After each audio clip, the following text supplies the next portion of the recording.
सी पे कह रहा है कि दिखाइए कि एक धनात्मक विषम पूर्णांक 4q+1 4q या 4q+3 के रूप में होता है जहाँ q एक पूर्णांक है। तो इसमें भी उसी तरह 2 नंबर जैसा ही है। माना a कोई धनात्मक पूर्णांक है, धनात्मक पूर्णांक है जिसे 4 से विभाजित करने पर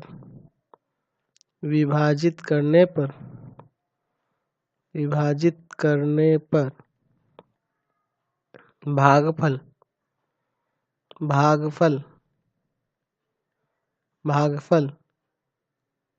q तथा शेष r प्राप्त होता है। इतना आपको क्वेश्चन में लिखना होगा। तो अब क्या लिखेंगे, यूक्लिड विभाजन प्रमेयिका। तो यूक्लिड विभाजन प्रमेयिका में जानते हैं क्या होगा, a बराबर हो जाएगा 4q प्लस r, और ये r जो होगा 0 और 0 से बड़ा होगा लेकिन इस 4 से छोटा होगा, भाजक से छोटा होगा। इसलिए अब a का मान क्या क्या हो सकता है, तो यहाँ r का मान जो है 0 है, 0 से बड़ा है लेकिन 4 से छोटा है। चलिए, तो जब 0 रखिएगा यहाँ r की जगह तो हो जाएगा 4q, 1 रखिएगा r की जगह तो 4q प्लस 1, 2 रखिएगा तो 4q प्लस 2, और 3 रखिएगा तो 4q प्लस 3 आ जाएगा। इसमें देख रहे हैं चूंकि ये जो देख रहे हैं 4q और 4q प्लस 2 2 से विभाज्य है, और ये जो 4q प्लस 1 है या 4q प्लस 3 जो है, 4q प्लस 3 जो है 2 से विभाज्य नहीं है, 2 से विभाज्य नहीं है। तो जब 2 से विभाज्य नहीं है तो ये क्या है, विषम पूर्णांक ही ना रूप है। अतः यहाँ लिख सकते हैं, अतः 4q प्लस 1 या 4q प्लस 3 विषम धनात्मक पूर्णांक का रूप है। समझ गए यहाँ से। चलिए नेक्स्ट क्वेश्चन देखते हैं। क्वेश्चन नंबर 4 में कह रहा है कि दो पात्रों 250 लीटर और 450 लीटर का दूध है। ठीक है, दो पात्रों में कितना लीटर दूध है, एक में 250 और एक में 425 लीटर दूध है। पात्र की महत्तम धारिता क्या है, महत्तम धारिता निकालनी है। जब भी महत्तम धारिता की बात है आपको HCF निकालना होगा, ध्यान रखेंगे। जो दोनों पात्रों दूध को पूर्ण रूप से माप सकती है, ये निकालना, ये करना है। तो आपको HCF निकालना है, समझ गए। जब भी महत्तम बात करेगा आपको HCF ही निकालना होगा। तो चलिए 425 है बड़ा 250 से। यहाँ देखिए HCF के लिए हम लोग यूक्लिड वाला ही नियम लगाएंगे, क्योंकि आगे भी नियम हम लोग सीखे नहीं है, आगे इसी चैप्टर में और भी नियम हम लोग सीखेंगे। तो अभी तो फिलहाल तो हमारे पास यूक्लिड है, तो यूक्लिड का ही लगाएंगे। चलिए, तो यहाँ a बराबर आपका हो जाएगा 425 और b बराबर हो जाएगा 250। अब यहाँ लिखेंगे यूक्लिड विभाजन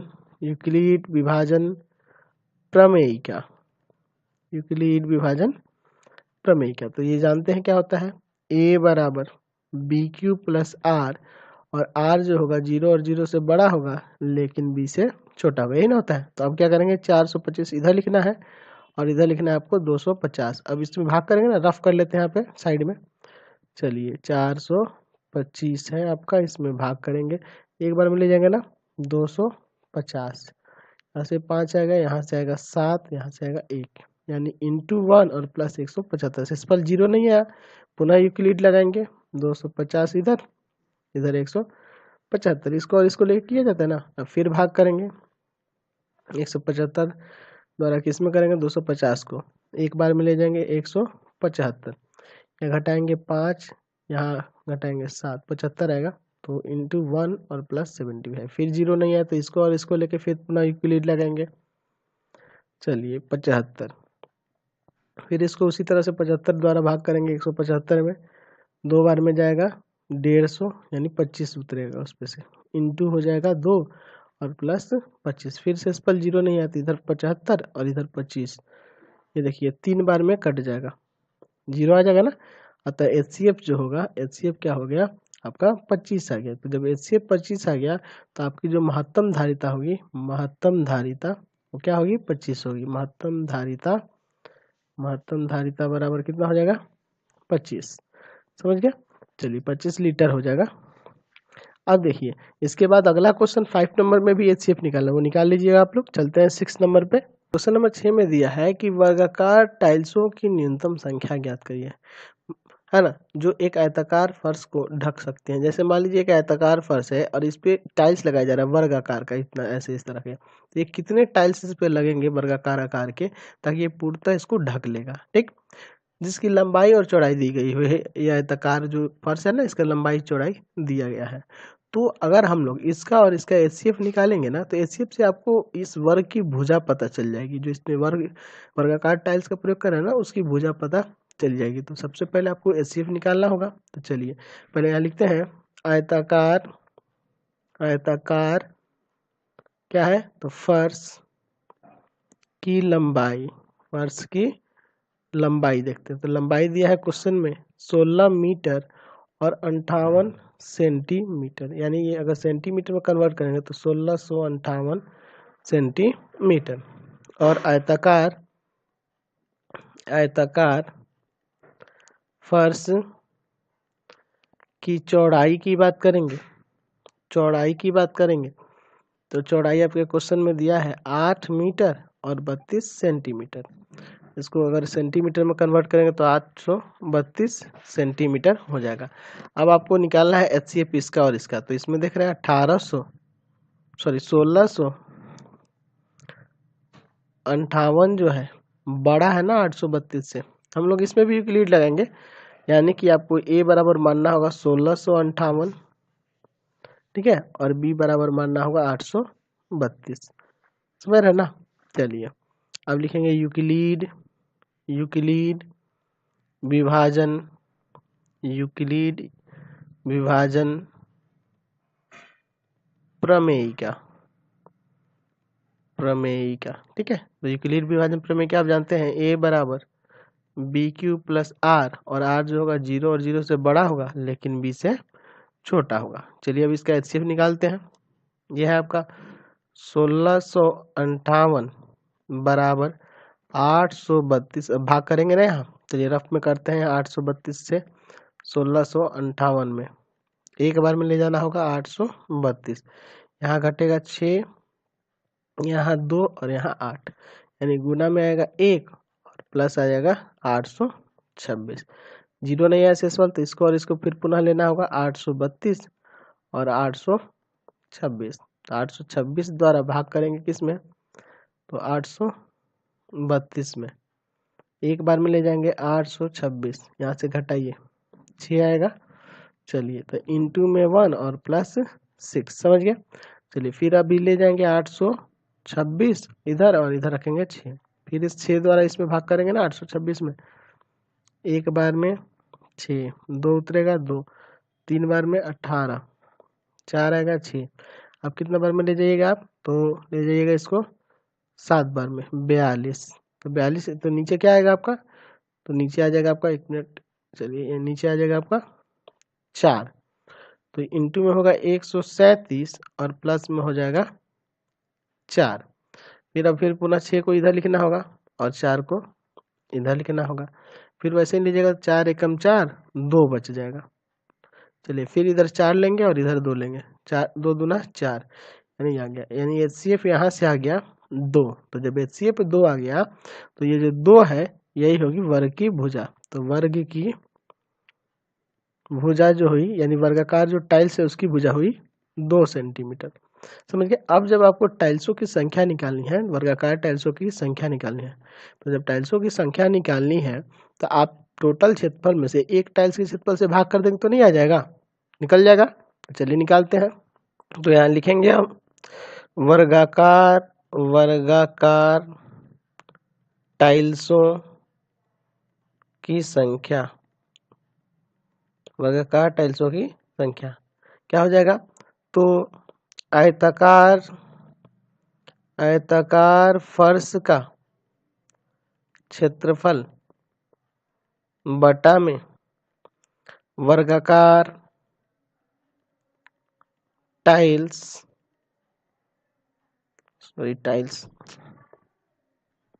वर्गाकार टाइल्स का क्षेत्रफल। ठीक है, तो ये एक टाइल्स का है और नीचे तो आयत का क्या होगा? लंबाई गुने चौड़ाई, यानी 1658 गुना 832 और नीचे आ जाएगा वर्ग का क्षेत्रफल क्या होता है? भुजा गुना भुजा ना, यानी भुजा का स्क्वायर। चलिए 2 से इसको काटिए, 4 1 6। चलिए 2 से फिर इसी को काट देते हैं, यह आ जाएगा 208। अब 208 में 1658 से जब गुना कर दीजिएगा आ जाएगा 344864, ये हो जाएगी टाइल्सों की संख्या। चलिए अब हम बात करते हैं अंक गणित की आधारभूत प्रमेय के बारे में, यानी फंडामेंटल थ्योरम ऑफ अर्थमेटिक क्या होता है। ठीक, प्रत्येक भाज्य संख्या को, तो चलिए हम एक भाज्य संख्या यहाँ लिख देते हैं, जैसे 720 एक भाज्य संख्या है। ठीक है, ये भाग लग जाएगा ना किस अपने आप से और खुद से भी, है ना। अपने आप से भी भाग कर सकते हैं इसमें, और एक से भी लग सकता है और किसी अन्य संख्या से भी लग सकती है, जैसे 2 से लग सकता है ये। ठीक है, 3 से भी लग सकता है, तो ये भाज्य संख्या हो गई। तो प्रत्येक भाज्य संख्या को अभाज्य संख्याओं के धनात्मक घातों के एक गुणनफल के रूप में व्यक्त किया जा सकता है। चलिए इस स्टेटमेंट को पहले समझते हैं। चलिए अगर इसका अभाज्य संख्याओं के गुणनफल में अगर व्यक्त किया जाए तो किस तरह से किया जाता है उसको देखते हैं, यानी कि अब इसका प्राइम फैक्टर करके देखते हैं। जो अभी करने जा रहे हैं इसको अभाज्य गुणनखंड कहा जाता है। चलिए 2 से काटते हैं 360, 2 से काटते हैं 180, 2 से 90, 2 से 45, फिर 3 से जाएगा ना, 3 से ले जाएंगे तो 15, फिर 3 से ले जाएंगे तो 5, यानी कि 720 इक्वल टू आ गया 2 into 2 into 2 into 2 into 3 into 3 into 5, ये निकला ना। तो वही कह रहा है कि प्रत्येक भाज्य संख्या को अभाज्य संख्याओं, ये सब 2 3 और 5 अभाज्य संख्या है ना, कि धनात्मक घात। तो अब ये धनात्मक घात कहने का मतलब क्या है? जैसे इसको देखिए करिएगा तो ये 2 का पावर 4 हो जाएगा, 3 का स्क्वायर इंटू 5। देखिए सबका पावर है ना कुछ धनात्मक घात के रूप में, कि एक गुणनखंड के रूप में, है ना, गुणनफल के रूप में व्यक्त किया जा सकता है। तो देखिए एक गुणनफल के रूप में ये व्यक्त किया गया कि नहीं। तो वही कह रहा है कि प्रत्येक भाज्य संख्या को अभाज्य संख्याओं के धनात्मक घातों के एक गुणनफल के रूप में व्यक्त किया जा सकता है, तथा यह गुणनखंड अभाज्य गुणनखंडों के आने वाले क्रम को छोड़कर, यानी कि जैसे ये 2 2 2 2 चल रहा है, इसको छोड़कर, यानी कि इसको देखिए क्रम को छोड़कर अद्वितीय होता है। अद्वितीय कहने का मतलब यहाँ 2 हुआ है, तो अगर इस क्रम में 2 चल रहा है तो आगे चल के इसके बाद जब 3 स्टार्ट हो गया तो फिर आपका 2 नहीं आएगा, ये अद्वितीय रूप से होगा। ठीक है, समझ गया। तो ये जो विधि देख रहे हैं, ये निकालने की, ये जो गुणनखंड निकालने की जो विधि देख रहे हैं, ये गुणनफल के रूप में जो व्यक्त कर रहे हैं, इसको कहते हैं अभाज्य गुणनखंड। अभाज्य गुणनखंड, ठीक है, इसको अभाज्य गुणनखंड कहा जाता है। चलिए अब देखिए एक गुणनखंड वृक्ष होता है, उसके बारे में भी देख लेते हैं। गुणनखंड वृक्ष किस तरह से निकाला जाता है उसको देख लेते हैं। चलिए उसको कहते हैं गुणनखंड वृक्ष। गुणनखंड वृक्ष यानी पेड़ जैसा ही एक चित्र बनाया जाता है। चलिए उसको समझते हैं। तो चलिए एक उदाहरण से देखते हैं गुणनखंड वृक्ष के बारे में। जैसे मान लीजिए आपके पास 720 था, उसी को लेकर चलते हैं। सबसे पहले देखेंगे जैसे ये किससे कटने वाला है, किस अभाज्य संख्या से। तो सबसे पहले 2 से कट रहा है, 2 यहाँ लिखेंगे और कट के जो आएगा उसको यहाँ लिखेंगे, यानी 360। फिर यहाँ 2 से ले जाएंगे, 2 से ले जाएंगे, जो कट के आएगा वो यहाँ लिखेंगे 180। फिर अब इसको कितना से ले जाएंगे, 2 से ले जा सकते हैं, 2 से ले जाएंगे और जो कट के आएगा वो यहाँ लिखेंगे 90। फिर इसको 2 से ले जा सकते हैं, 2 से ले जाएंगे आएगा 45, तो फिर इसको यहाँ लिखेंगे 45। फिर अब ये किससे जाएगा, तो ये फिर अब जाएगा 3 से, 3 यहाँ लिखेंगे और यहाँ लिख देंगे 15। फिर ये 3 से जाएगा, यहाँ लिखेंगे 3 और इसको क्या लिख देंगे 5। तो ये जो देख रहे हैं ये ट्री डायग्राम है ना, यानी कि गुणनखंड वृक्ष द्वारा ये गुणनखंड ज्ञात किया गया है। तो यहाँ जो देख रहे हैं 720 बराबर, देखिए कैसे लिखेंगे, तो इधर वाली जो होंगी ना संख्या ये सारी लिख देंगे एक साथ गुना के रूप में, यानी 2 गुना 2 गुना 2 गुना 2 है ना, इंटू 3 इंटू 3 इंटू 5, समझ गए। यानी ये भी वही आ गया, 2 का पावर 4, 3 का स्क्वायर और इंटू 5 का पावर 1 यानी 5। तो ये हो गया गुणनखंड वृक्ष। फिर आगे हम लोग बात करते हैं एलसीएम एचसीएफ निकालने की और विधि के बारे में, यानी एचसीएफ और एलसीएम और कौन कौन सी विधि से हम लोग निकाल सकते हैं। तो जैसे अभी आप अभाज्य गुणनखंड समझे थे, अभाज्य गुणनखंड विधि द्वारा किस तरह से निकाला जाता है उसके बारे में चर्चा करते हैं। मान लीजिए एक संख्या है 72 और दूसरी संख्या है आपके पास 100, इनका हमें एचसीएफ और एलसीएम निकालना है। तो सबसे पहले दोनों का अलग अलग प्राइम फैक्टर करेंगे। 2 से ले जाएंगे 36, 2 से ले जाएंगे 18, 2 से ले जाएंगे 9, 3 से ले जाएंगे 3, समझे। उसी तरह 100 का भी कर लेंगे आप, 100 बराबर 100 का हो जाएगा 2 से ले जाएंगे 50, 2 से ले जाएंगे आएगा 25, है ना। चलिए फिर किससे ले जाएंगे, 5 से आएगा 5। चलिए तो यहाँ से 72 बराबर आ गया 2 गुना 2 गुना 2 गुना 3 गुना 3, ठीक है। अब देखिए अब 100 बराबर क्या आया है, तो आया है 2 गुना 2 गुना 5 गुना 5। अब देखिए एचसीएफ निकालना होगा ना, तो एचसीएफ में क्या किया जाता है कि दोनों में सेम कॉमन देखा जाता है। तो 2 है, फिर यहाँ भी 2 है, और कुछ है क्या सेम, पेयर बन रहा है, यही दो ना बन रहा है, ये 2 2 का बन रहा है ना, 2 पेयर, और कोई बन रहा है नहीं बन रहा है, यानी इसका एचसीएफ हो जाएगा 2 2 जा 4। अब देखिए एलसीएम कैसे निकालेंगे, तो एलसीएम निकालने के लिए जो कॉमन हो रहा है उसको तो लिखना ही है, जो उसके बाद जो बच गए उसके अलावे उन सबको लिख देना होगा, यानी ये वाली भी संख्याएं आ जाएंगी और ये वाली भी आ जाएंगी, समझ रहे हैं ना। चलिए अब इसमें जो गुना करके आएगा वही इसका एचसीएफ हो जाएगा। तो यहाँ गुना करिएगा तो ये आ जाएगा आपका 1800, ठीक है। तो ये आपका एलसीएम हो जाएगा 1800, समझ गए यहाँ से। अब देखिए दूसरी विधि भी है, उस विधि से भी हम लोग देख लेते हैं, वो भाग विधि कहलाती है।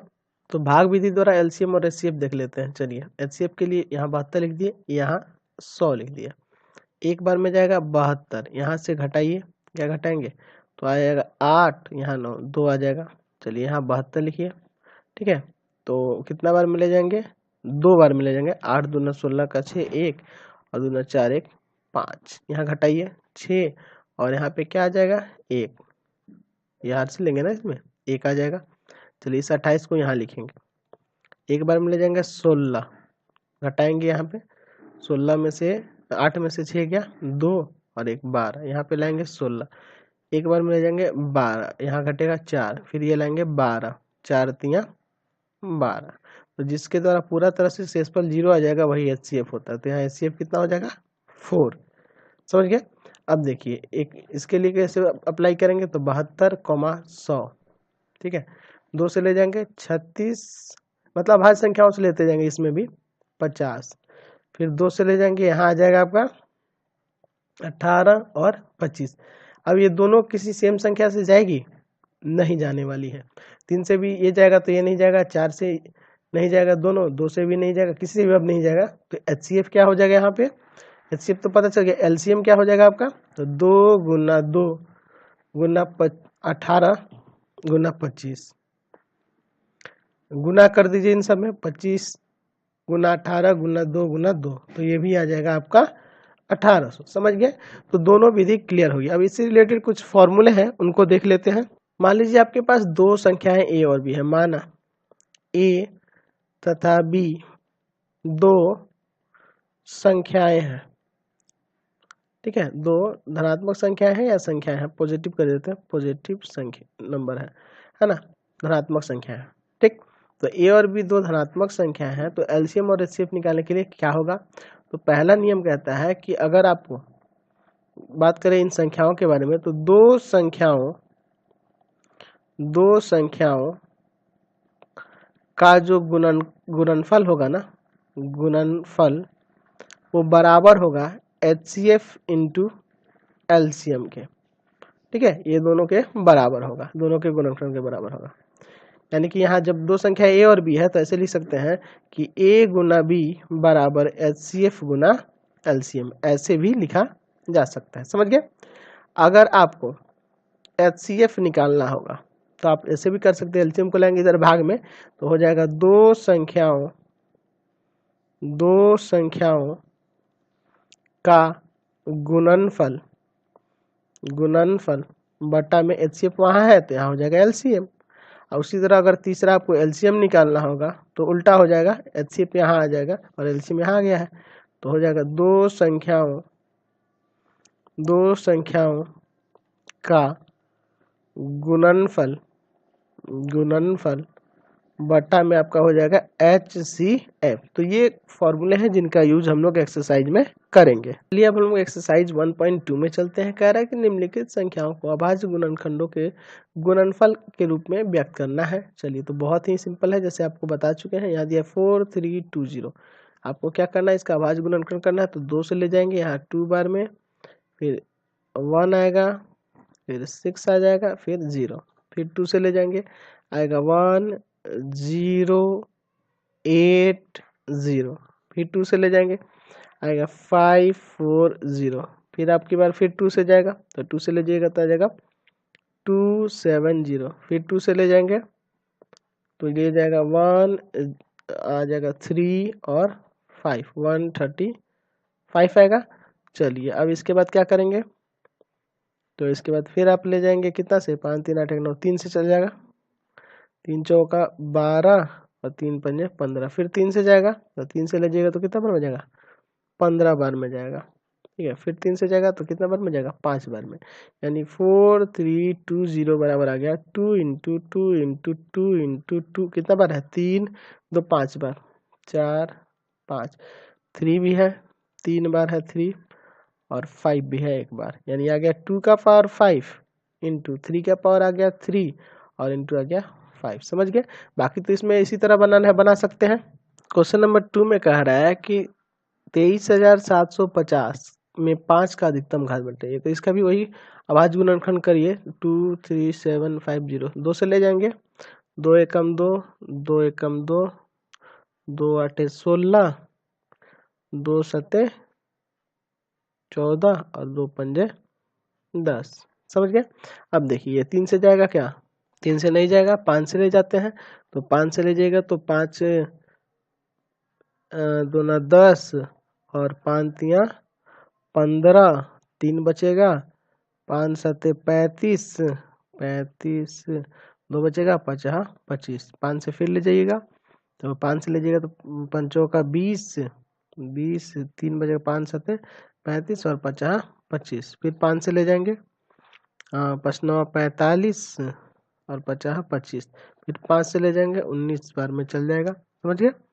चलिए यानी कि 23750 बराबर आया है 2 इंटू 5 का पावर कितना हो जाएगा 4 और इंटू 19। तो यही पूछ रहा है 5 का अधिकतम घात, इसमें 5 का अधिकतम घात कौन सा है, तो अधिकतम घात की बात करेंगे तो अधिकतम घात इसमें क्या है, 4 है ना, ये वाला हाईएस्ट पावर। क्वेश्चन नंबर 4 देखिए, कह रहा है कि 6370 बराबर 2 का पावर m, 5 का पावर n, 7 का पावर k और 13 का पावर p है। तो m n k p का सम जो है हमें उसका मान निकालना है। तो चलिए इसका कुछ नहीं, सबसे पहले वही अभाज्य गुणनखंड करिए। 6370 आप 2 से ले जाइएगा 3 बार में, यहाँ पे 1 बार में, 8 बार में और 5 बार में। फिर अब ये किससे जाएगा, तो देखिए 3 से तो नहीं जाएगा, जोड़ के देख लेते हैं, 8 3 11 1 12 12 5 17, नहीं जाएगा, 5 से ले जाएंगे, 5 से ले जाएगा तो 5 6 30, 5 तिया 15 और कितना बचेगा यहाँ पे 3, 5 सते 35। अब क्या ये 5 से जाएगा, नहीं जाएगा ये 5 से, तो 7 से ले जाइए, 7 से ले जाइएगा तो 7 से ले जाइएगा तो 7 एकम नहीं सॉरी 7 और 63 और 7 एकम 7, फिर 7 से ले जाएंगे तो 13 बार में कट जाएगा, यानी आ जाएगा 6370 बराबर 2 गुना 5 गुना 7 का पावर 2 गुना 13। अच्छा इसके घात जो है, इसका घात 1 है, इसका भी घात 1 है, इसका भी घात क्या है 1 है। तो आपके क्वेश्चन में दिया है जैसे कि 6370 बराबर 2 का पावर m, 5 का पावर n, 7 का पावर k और इंटू में फिर 13 का पावर p। तो यहाँ से आपको पता चल गया हमें सम निकालना है m plus n plus k plus p के बारे में। तो m का मान है यहाँ पे 1, इसका पावर 1 है, इसका पावर भी 1, इसका पावर 2 है और इसका पावर 1 है। तो 1 2 2 4 1 5 हो जाएगा। समझ गए यहाँ से। क्वेश्चन नंबर 5 में कह रहा है कि निम्नलिखित में से कौन सा युग्म सह अभाज्य है, यानी कि ऐसे दो युग्म होने चाहिए जिसका HCF 1 हो जाए। तो पहला नंबर तो नहीं होगा, नहीं होगा क्यों नहीं होगा, इनके अगर HCF निकालिएगा तो आप निकालिएगा, आपको बता देना है, ये आएगा 2 आएगा, तो ये नहीं होगा। तीसरा भी नहीं होगा, सिर्फ दूसरा होगा, दूसरा हो जाएगा ये आपका 18 और 25 जो है सह अभाज्य होगा, ठीक है, क्योंकि इनका HCF जो होगा 18 और 25 का जो HCF होगा वह HCF आएगा 1, इसका भी इसका HCF 3 आ जाएगा, तो सिर्फ 2 नंबर होगा, बाकी नहीं होगा।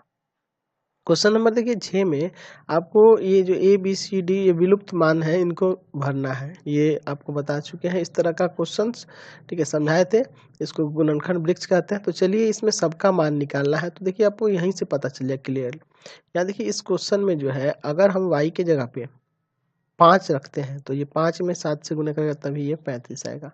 तो यहाँ से y का मान क्या हो जाएगा, 5 हो जाएगा। तो चलिए इसको एक बॉक्स पहले ये कंप्लीट कर लेते हैं, जहाँ मान नहीं दिए हैं वहाँ खाली छोड़ देते हैं, ठीक है, और बाकी जो मान दिए गए हैं उनको भर लेते हैं, ठीक।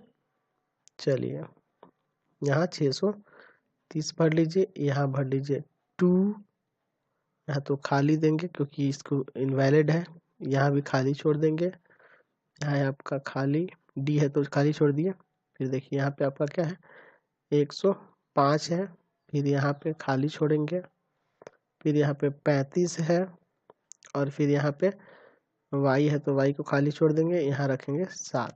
तो चलिए इस जगह पे कितना भरेंगे, तो अगर यहाँ पे 5 भरेंगे तभी ना 5 7 35 हो जाएगा, यानी यहाँ y का मान लिख सकते हैं आप 5। आगे बढ़ते हैं।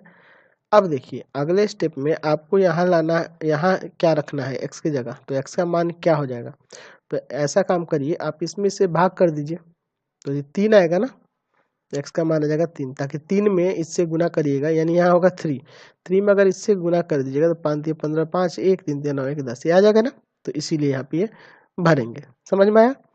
अब देखिए अगला हम लोग बात करते हैं यहाँ की, सबसे पहले यहाँ देखते हैं यहाँ क्या होगा। तो इस 2 में इससे अगर भाग करिएगा तो यहाँ का पता चल जाएगा, यानी 2 से भाग करिएगा तो ये आ जाएगा कितना आ जाएगा, 2 से भाग करते हैं ये हो जाएगा 3 3 1 5 315, यानी कि यहाँ जो मान होगा 315 होगा, यानी ये सी वाला प्लेस है ना। चलिए सी बराबर हो गया 315। चलिए अब यहाँ पे क्या होगा, तो यहाँ पे आपको देखना होगा कि इसमें से भाग करने पे, तो इसमें से भाग करिएगा तो आएगा 3, समझ रहे ना, क्योंकि इन दोनों के गुना के बराबर ये होता है ना, इसी से ना ये टूट कर आया है, 2 पार्ट में बटा है, तो इसमें इससे भाग कर दीजिए। अगर ये नहीं दिया है तो इसमें से भाग करिए, ये दिया है ये नहीं दिया तो इसमें से भाग कर दिए, अगर ये दोनों दिया है और ये नहीं दिया है तो इन दोनों के गुना के बराबर वो होगा, समझ रहे हैं ना। तो यानी यहाँ वाला वैल्यू, यानी कि ये डी का जो वैल्यू आ गया, डी का जो वैल्यू आ गया वो आ गया 3। चलिए ऊपर देखते हैं यहाँ पे, तो सिंपल, जब ये नहीं दिया तो इसमें से भाग करेंगे, तो इसमें से भाग करेंगे तो आएगा 2। चलिए तो ये हो जाएगा, ये क्या है बी है ना, तो बी बराबर आ गया 2। क्लियर हो गया, यहाँ 2 हो जाएगा।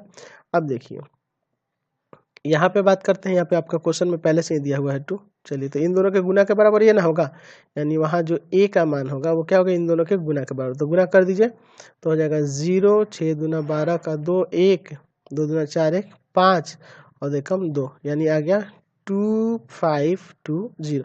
यानी ये चार्ट को आपको कंप्लीट करना था, समझ गए। इसका सेकंड भी उसी तरह का है, आपको ये भी इनवैलिड जो है, तो इसी का एक कॉपी कर लिए हैं और जहाँ जहाँ जो वैल्यू नहीं दी हुई है उनको इनवैलिड कर दिए हैं, खाली कर दिए हैं। चलिए ऊपर से इसमें शुरू करना होगा, क्योंकि ये ऊपर वाला गिवन है, इसमें 2 से डिवाइड कर दीजिए, जो आएगा यहाँ भरेंगे, तो यानी यहाँ भरिएगा आप कितना, 2 से डिवाइड करिए तो इसमें 15015। चलिए अब इसमें इससे डिवाइड करिएगा तो यहाँ वाली संख्या प्राप्त हो जाएगी, यानी ये ए का मान है, ए बराबर आपका आ गया 15015, समझ गए। यहाँ का मान तो ये बी का मान निकलेगा, तो 3 में इससे डिवाइड कर दीजिएगा तो पता चल जाएगा, तो आ जाएगा 3 5 15 0 0 5, तो आ जाएगा 5005। 5, यहाँ वाला आ गया। अब इसका मान निकालना यानी सी का मान निकालना, तो इसमें इससे डिवाइड कर देंगे तो आ जाएगा, तो इसमें डिवाइड करिएगा इसके द्वारा तो कितना आ जाएगा, 5 बार में कट जाएगा ना, चलिए 5 आ जाएगा, तो यहाँ वैल्यू क्या आ जाएगा 5, समझ गया। उस तरह अब चलिए अब इसके बाद यहाँ वैल्यू रखना डी, तो इसमें इससे भाग करिए तो डी बराबर आ जाएगा आपका, भाग करिएगा 7 के द्वारा इसमें, तो 7 एकम 7 यहाँ पे आएगा, 7 एकम 7, यहाँ बचेगा आपका कितना 3, फिर 7 दूना 14, सॉरी सर एक मिनट सॉरी 4 आएगा, 1 4 3, ठीक है, 7 से भाग लग गया, यानी कि यहाँ जो है डी का मान आ गया 1 4 3। अब बच गया एक्स यानी ये वाला वैल्यू, तो इसमें इससे डिवाइड कर देंगे, यानी इसमें से डिवाइड करेंगे तो आएगा 11, यानी यहाँ से आपका एक्स का वैल्यू आ गया 11। क्लियर हो गया।